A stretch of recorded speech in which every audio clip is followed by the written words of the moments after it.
Allô. Toute grâce ce matin, nous disons encore merci à Dieu ce matin pour la vie. Parce que même dormir et se réveiller n'est que grâce. Yes. Moi et vous, nous avons bien dormi et nous sommes réveillés ce matin. Ce n'est que grâce. Nous sommes en train de réaliser cette grandeur et cette grâce quand nous nous retrouvons en face de quelqu'un qui n'a pas bien dormi et qui a connu une difficulté, c'est pas bizarre si je peux le dire ainsi. Une fille qui dormait chez elle à la maison, la nuit, dans sa chambre, elle saute sur une piqûre. Quelque chose là, et c'est quoi, elle ne sait pas. Elle n'a rien vu. Mais on l'a piqué. Elle se réveille le matin avec une lèvre très enflée comme ça. Elle ne sait pas qu'est-ce qu'il a. Mais moi et toi, nous avons bien dormi. Nous allons grâce à Dieu ce matin. Amen. Nous disons aussi merci à nos responsables. Nous disons aussi merci parce que la parole de Dieu, elle est celle qui nous édifie et qui fait de nous des chrétiens. Amen. Alors nous voulons lire 1 Corinthiens 9, 24 à 27. La Bible dit: ne savez-vous pas que ceux qui courent dans le stade courent tous, mais qu'un seul remporte le prix? Courez de manière à le remporter. Tous ceux qui combattent s'imposent toute espèce d'abstinence et ils le font pour obtenir une couronne corruptible. Mais nous faisons-le pour une couronne incorruptible. Moi donc, je cours, non pas comme à l'aventure. Je cours, non pas comme battant l'air, mais je traite durement mon corps et je le tiens assujetti, de peur d'être moi-même rejeté après avoir prêché aux autres. Nous lisons aussi 2 Timothée 2, à partir du 3e verset, la Bible dit: souffre avec moi comme un bon soldat de Christ.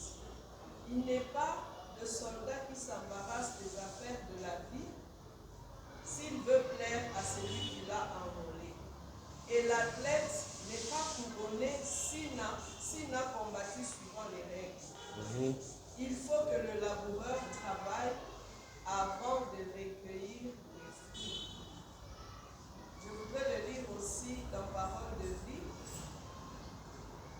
Prends ta part de souffrance comme un bon soldat du Christ Jésus. Un soldat qui sert dans l'armée et qui veut plaire à son chef ne s'occupe pas des affaires de la vie civile. Un sportif ne peut gagner le prix que s'il joue selon les règles. Les fruits de la récolte sont d'abord pour le cultivateur qui a beaucoup travaillé. Amen. Alors nous voulons avoir un petit partage autour de la discipline spirituelle. La fois passée, nous nous sommes encouragés autour de comment sera ta fin. Alors nous sommes chrétiens, oui, aujourd'hui.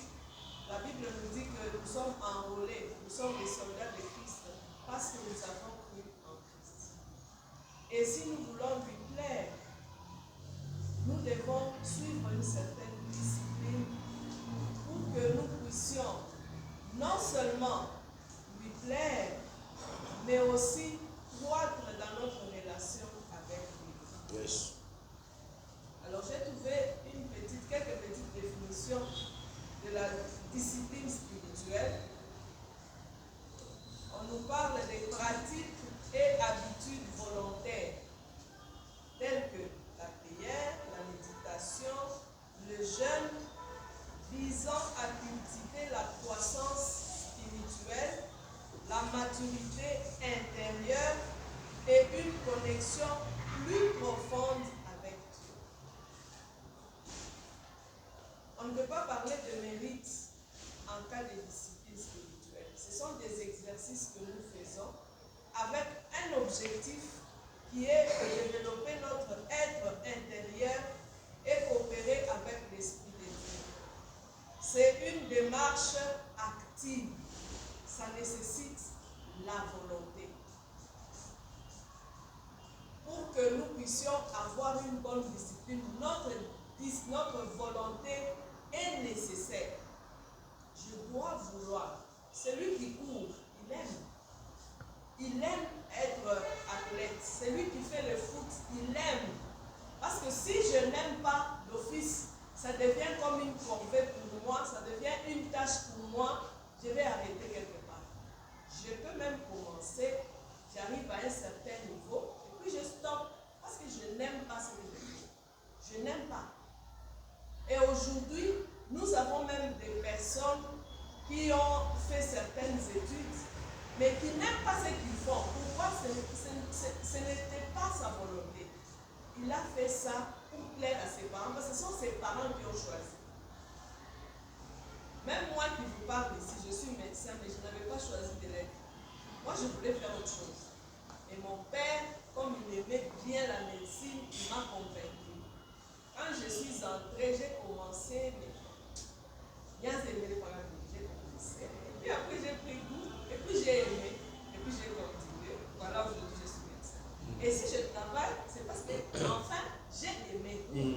Si je n'avais pas, il y a des médecins qui ne travaillent pas dans la médecine. Il a fini sa médecine, il fait autre chose.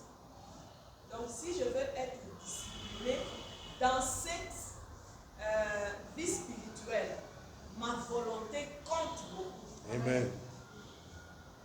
Et on nous dit que cette discipline spirituelle, c'est un moyen pour nous aider à croître et ça nous aide à nous libérer des entraves.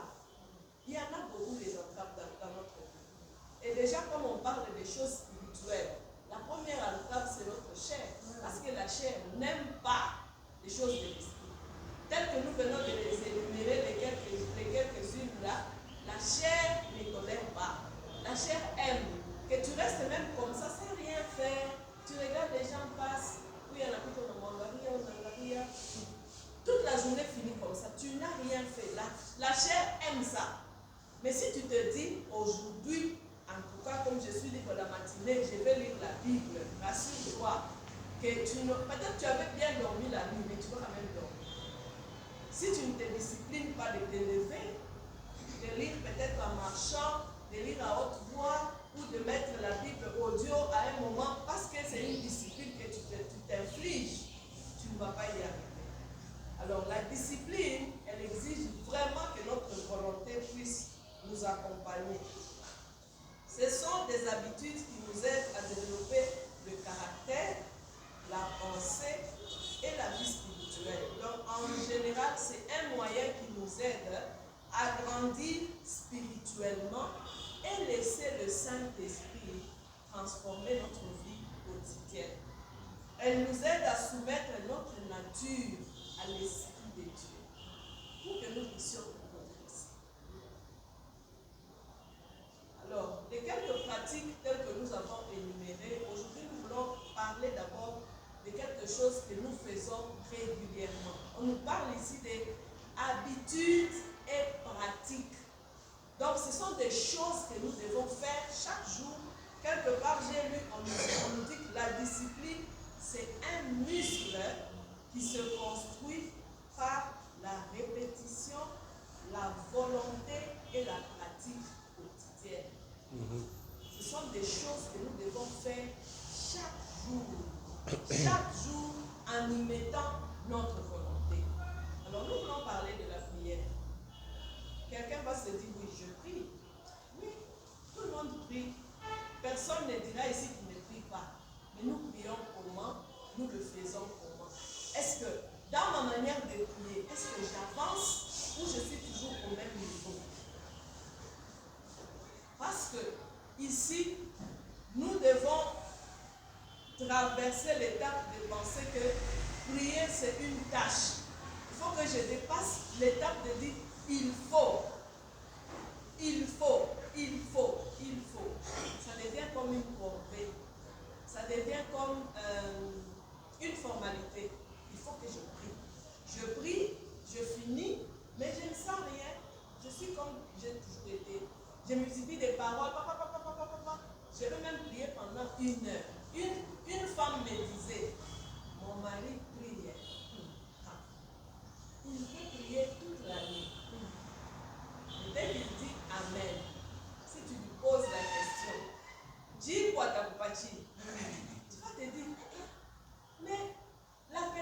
prier là, et la personne qui me répond, ça ne converge pas. Mais c'est la même personne. Mais ici, nous devons arriver au point où je prie et cette prière me transforme. Amen. Je prie et cette prière, elle me transforme et elle me rapproche davantage de Dieu. Et cette connexion avec Dieu est en train de me forger aussi. Et je quitterai l'état de prière comme tâche, comme corvée, pour arriver à l'état de prière comme nécessité. Et ça, moi-même, je dois prier pour ça. Moi-même, je dois prier pour ça. Et maintenant, si je suis à cet état de prier toujours comme si on me l'oblige, je ne prie pas avec tout mon cœur. Je ne prie pas avec toute ma pensée. C'est que je ne laisse pas l'esprit me pénétrer pour me transformer. À ce niveau, nous voulons lire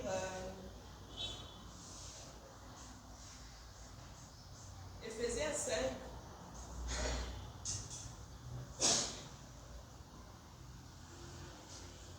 Ephésiens 6, plutôt 18. La Bible nous dit: faites en tout temps par l'Esprit toutes sortes de prières et de supplications. Veillez à cela avec une entière persévérance et priez pour tous les saints.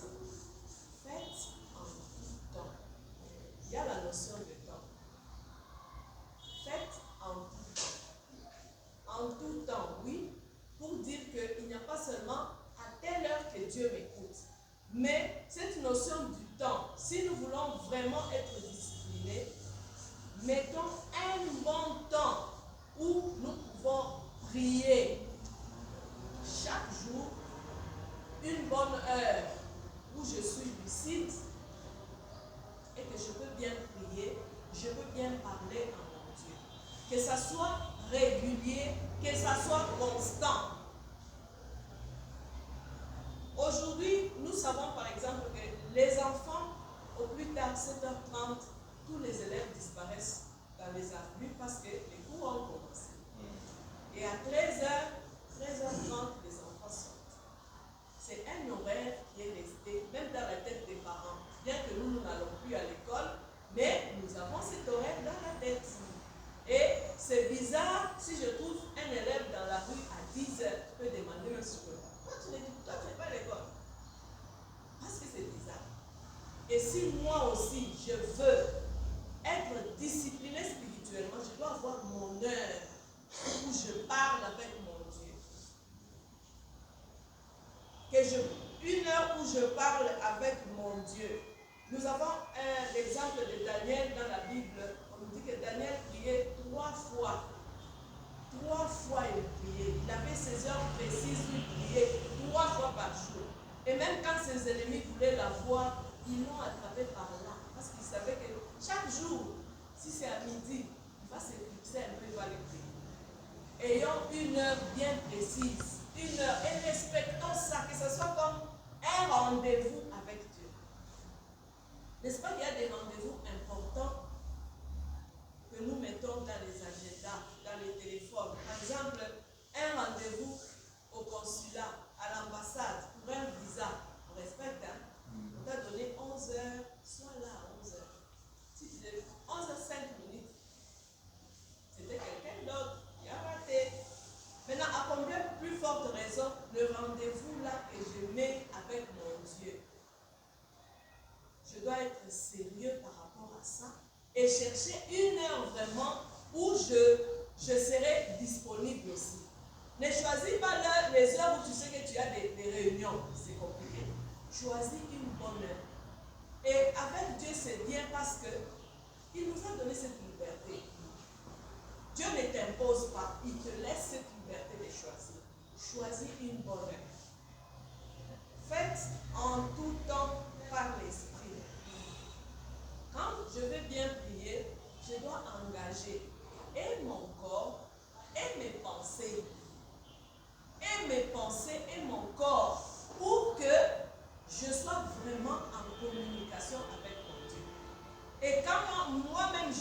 je sens que je prie. Il y a des prières où tu pries, tu sens que tu n'as pas ça.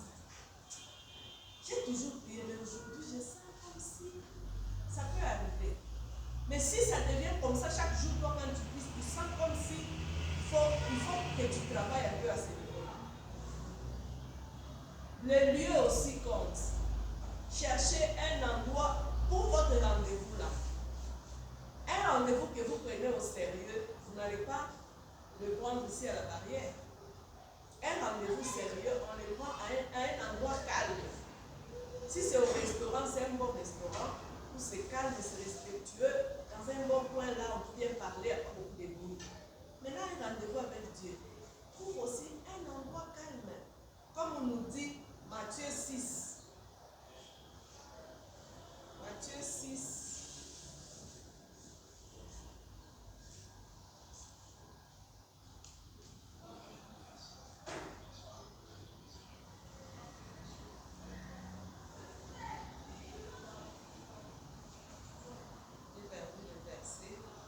Là où on nous parle de entrer dans la chambre. 6. Voilà. Lorsque vous priez, ne soyez pas comme les hypocrites qui aiment à prier debout dans les synagogues et au coin des rues pour être vus des hommes. Je vous le dis en vérité, ils reçoivent leur récompense. Mais quand tu pries, entre dans ta chambre, ferme ta porte et prie ton Père qui est là dans les lieux secrets, et ton Père qui voit dans le lieu secret te le rendra. Amen. Amen. En priant, ne multipliez pas de vaines paroles, comme les païens qui s'imaginent qu'à force des paroles, ils seront exaucés. Il est important que nous puissions aussi jouer sur les lieux. On ne va pas prier devant la télé, on ne va pas prier devant les gens. Vous avez des gens dans la maison, vous entrez au salon, vous commencez à prier. Non. Retirez-vous à un endroit calme. C'est votre rendez-vous avec Dieu. En fait, quand nous parlons de cette discipline, c'est l'autodiscipline. Vous vous disciplinez vous-même. Donc, donnez-vous un lieu calme où vous allez parler avec Dieu, où vous serez concentré. Et quand vous faites cet exercice régulièrement, vous allez sentir que même votre intimité avec Dieu est en train de prendre une certaine ampleur. C'est en train de prendre une certaine ampleur. Et parfois, vous sentez même qu'il y a des dons qui entrent, des dons qui viennent, des dons qui se manifestent. Pourquoi? Parce que vous prenez la chose au sérieux. Bien-aimés, prenons à cœur ces choses. Notre attitude est importante. Nous n'allons pas prier en multipliant des vaines paroles alors que notre cœur est loin de Dieu. Dieu veut que nous puissions prier de tout notre cœur. Comme la Bible le dit, tu adoreras ton Dieu. Adore ton Dieu de tout ton cœur, de toute ton âme, de toute ta pensée, de toute ta force. Donc nous devons y mettre et le corps, et la pensée, et le cœur. Et le cœur. Pour nous laisser transformer, Dieu touche le cœur. Amen. Et Dieu touche le cœur si nous-mêmes, nous le lui laissons. Si nous-mêmes, nous le lui disposons. C'est quand le cœur est touché, c'est quand le cœur est transformé, que nous aussi, nous devenons transformés. C'est quand le cœur est touché, quand le cœur est transformé, que notre vie aussi est transformée. Amen. Que notre relation va en croissant. Hier, on nous a dit que nous devons nous préparer pour la venue de Christ. De quelle manière nous préparons-nous? Est-ce que nous faisons des prières back-to-back, 5 prières, 5 minutes, 10 minutes? C'est vrai. On apprend à prier en priant. Oui, commencez petit, mais grandissez. Ne restez pas toujours petit. Commencez petit, grandissez. Quand vous êtes fréquent dans cette petite prière-là, vous allez sentir la nécessité d'augmenter. Et ça augmente, et ça augmente, et ça augmente, et ça augmente. Et c'est bénéfique pour qui? Pour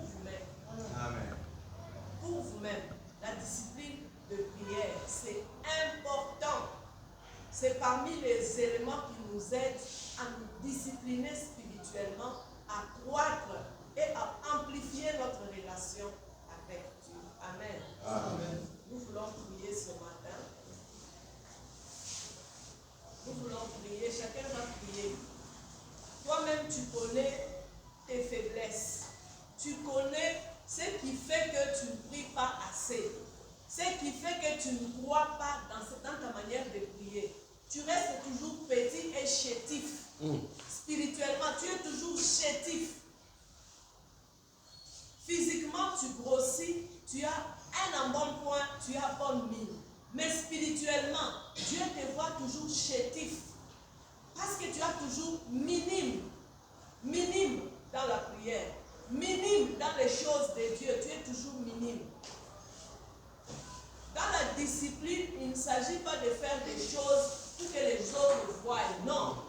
Tu fais parce que tu aimes Dieu. Tu fais parce que tu veux amplifier ta relation avec Dieu. Tu ne fais pas parce que les autres vont t'applaudir. Même si les autres t'applaudissent, est-ce que Dieu aussi t'applaudit? Nous le faisons, c'est pour Dieu. La discipline nous aide à croître dans notre relation avec Dieu. Bien-aimé, tu connais là où ça te retient, là où ça te fait reculer, là où ça t'empêche d'avancer et d'amplifier ta relation. Nous voulons prier ce matin pour que Dieu nous aide à nous autodiscipliner, dans la prière. Soyons sérieux dans nos moments de